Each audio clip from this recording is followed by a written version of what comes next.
ગુજરાત રાજ્ય પોલીસ દ્વારા જે સાયબર ફ્રોડ થઈ રહેલ છે તે અંગે જાગૃતિ ફેલાવવા માટે અને પ્રજાજોગ આ જાગૃતિ અંગેનો તમામ મેસેજ જાય તે અનુસંધાને રાજ્ય પોલીસ વડા દ્વારા એક પ્રેસનું આયોજન કરવાનું કહેલું છે, જેમાં આ સાયબર ફ્રોડને લગતી માહિતી પ્રજાના છેવાડાના માણસ સુધી પહોંચે, જેથી કરીને તેઓ આ પ્રકારના સાયબર ફ્રોડથી બચી શકે તે અનુસંધાને એક નાની એક બ્રીફિંગ છે, જેની અંદર આપણે જોવા જઈએ તો મુખ્યત્વે હાલના તબક્કે જે સાયબર ફ્રોડ ચાલી રહ્યા છે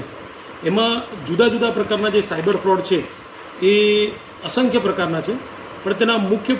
પ્રકારો આપણે જોવા જઈએ તો ફેક આઇડેન્ટિટી બનાવી અને ફ્રોડ આચરવામાં આવે છે, ઇન્વેસ્ટમેન્ટ રિલેટેડ ફ્રોડ છે, card, debit card, credit card related fraud છે, ઓનલાઈન શોપિંગ અંગેના ફ્રોડ છે, ઓટીપી ફ્રોડ છે, લોન એપ્લિકેશન,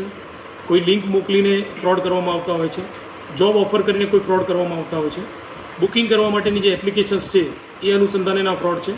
સોશિયલ મીડિયા અંદર ફેક આઇડેન્ટિટી, કોઈ ટાસ્ક આપવામાં આવે એ અંગેના ફ્રોડ, કસ્ટમર કેરના નામે ફોન કરીને ફ્રોડ કરવામાં આવે છે, ન્યૂડ વિડીયો વગેરેના ફ્રોડ છે, કેટલાક જોબ ઓફર કરીને પણ ફ્રોડ કરવામાં આવતા છે, જે સોશિયલ મીડિયાની અંદર જે બિઝનેસ સાઇટ્સ છે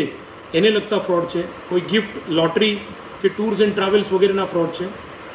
તે સિવાય પણ ઇન્સ્યોરન્સ પોલિસી, ઇલેક્ટ્રિક બિલ કે સરકારી અન્ય કચેરીઓના કોઈ મેસેજીસ આવતા હોય તે અનુસંધાને ફ્રોડ કરવામાં આવે છે, સાયબર માધ્યમનો ઉપયોગ કરીને બ્લેકમેલિંગ કરવામાં આવતું હોય છે, આ પ્રકારના ફ્રોડની સાથે સાથે ક્યારેક મેટ્રિમોનિયલ સાઇટ ઉપર પણ ફ્રોડ કરવામાં આવતા હોય છે. જોવા જઈએ તો જાન્યુઆરી 2024થી લઈ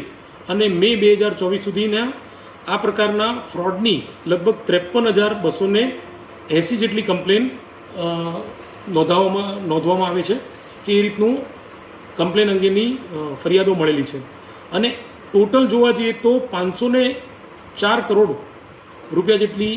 મોટી અમાઉન્ટ આ ફ્રોડ થકી એ જે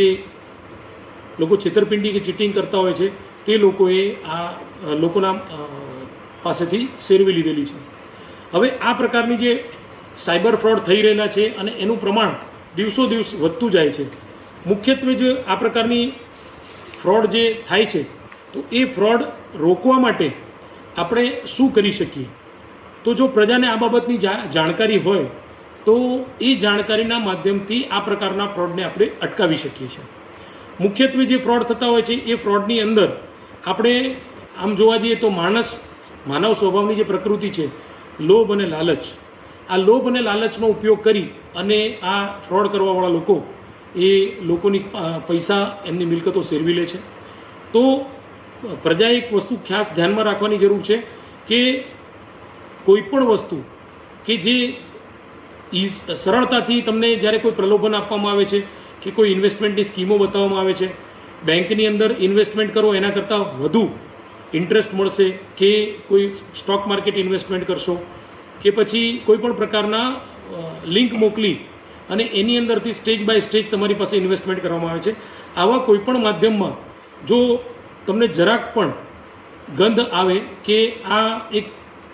ફ્રોડ એક્ટિવિટી થઈ રહેલી છે તો તાત્કાલિક પોલીસને જે તે હેલ્પલાઇન નંબર છે 1930 ઉપર સંપર્ક કરવો જોઈએ. સાથે સાથે ક્યારેક પ્રજાના ડરનો પણ ઉપયોગ આ સાયબર ફ્રોડ કરનારા લોકો લેતા હોય છે, જેમાં મુખ્યત્વે કોઈ ન્યૂડ વિડીયો અને વ્યક્તિની પોતાના વિડીયોને કોર્પ કરી, એડિટિંગ કરી અને સોશિયલ મીડિયા સાઇટ ઉપર મૂકવાની ધમકીઓ આપીને તેની સાથે ફ્રોડ આચરતા હોય છે અને તેને બ્લેકમેલ પણ કરતા હોય છે. તો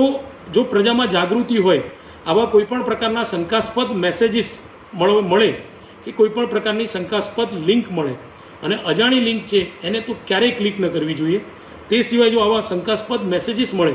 તો તે અંગે દરેક જિલ્લામાં સાયબર પોલીસ સ્ટેશન ખોલવામાં આવેલા છે અને એની અંતર્ગત સાયબરના એક વેલ એજ્યુકેટેડ અને સાયબર ફ્રોડની તમામ પ્રક્રિયાઓથી વાકેફ હોય તેવા સ્ટાફની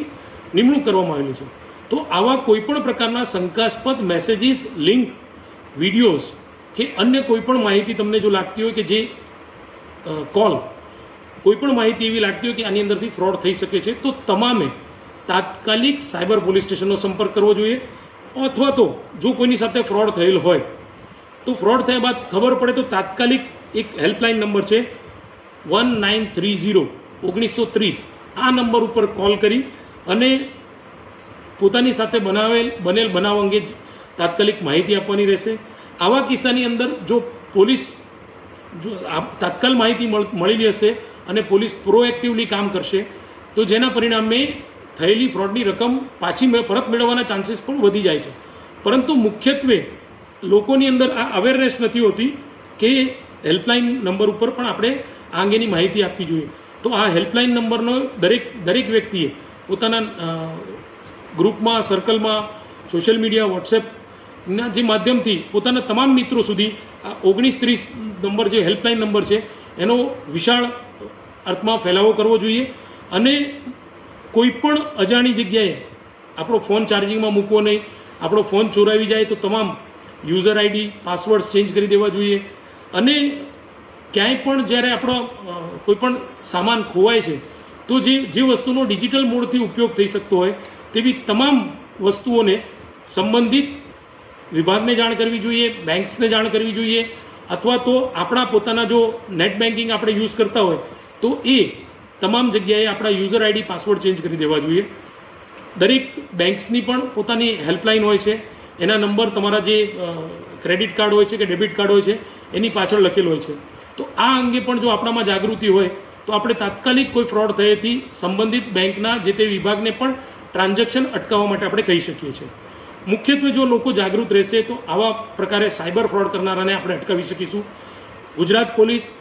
સદાય આ બાબતે તત્પર